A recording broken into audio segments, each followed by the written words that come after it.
তো গাইস, আজকে যে রান্নাটা দেখাবো তোমাদেরকে সেটা হচ্ছে রুই মাছের ঝোল, ফুলকপি আলু দিয়ে রুই মাছের ঝোল। তো প্রথমে মাছগুলো ভালো করে ভেজে নিয়েছি, দেখো বন্ধুরা। আর আজকে মাছটা কিন্তু খুব বড় ছিল, আর দাগাগুলো এতটাই বড়, বাধ্য হলাম তোমাদেরকে আবার ভিডিও করে দেখাতে। তো দেখো, এখানে ফুলকপি আলু আমি ভাজা করছি। তো অবশ্যই করে তোমাদের কাছে শেয়ার করবো, ফুলকপি আলুটা যতটা লাল লাল করে ভাজবে ততটা কিন্তু টেস্টি হবে। তো আমি কী করেছি, সিম্পল রান্না, আমি এখন মশলা খুব কমই দিই তরকারিতে। জিরে ফোড়ন আর শুকনো লঙ্কা ফোড়ন দিয়ে আমি আর একটু আদা বাটা দিয়ে আমি কেটে একটু লাল লাল করে ভেজে নিয়েছি।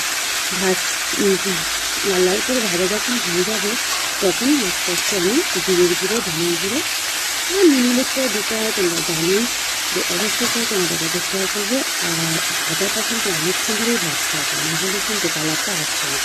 যেহেতু ফুলকপি একটা সাদা ভাত থাকে, সেটা পুরো লালচে লালচে করে ভাজতে হবে।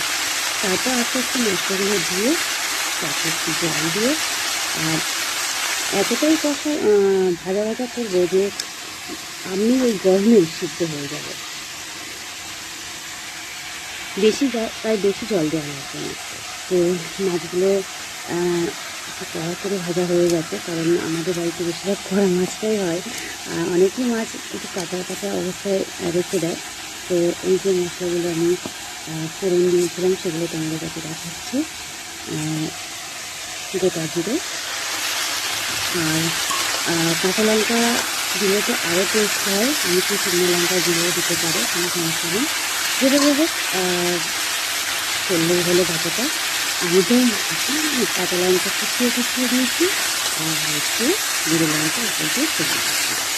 তো চলো আমি তো কমপ্লিট করে নিই। আশা করি তোমাদের ভিডিওটা ভালো লেগেছে। তো সকালবেলা ভিডিও পোস্ট করতে পারিনি, কারণ আমার ফোনে একটু সমস্যা ছিল। তো সেই কারণে এখন যেই হাতে ফোনটা বলছি, তো জানোই তো ভিডিও পোস্ট করতে খুবই ভালোবাসি। শুরুতে বন্ধুরা, ভিডিওটা ভালো লেগে থাকলে লাইক করুন, শেয়ার করে দিও। আশা করি তোমরা খুব ভালো আছো। আর যদি রান্নাটা ভালো লেগে থাকে তো লাইক কমেন্ট শেয়ার করে দিও, যাতে আমার আর সব বন্ধুরা রান্নাটাকে দেখতে পায়। যাই হোক, অনেকেই কেউ রুই মাছ খেতে ভালোবাসো, কেউ রুই মাছ দিয়ে ফুলকপি আলু দিয়ে তরকারি খেতে ভালোবাসো। অবশ্যই কমেন্টের মাধ্যমে আমাকে জানাবে। সবাই খুব ভালো থেকে সুস্থ থেকে, তার ভিডিও নিয়ে আবার আসছি। ধন্যবাদ সবাইকে।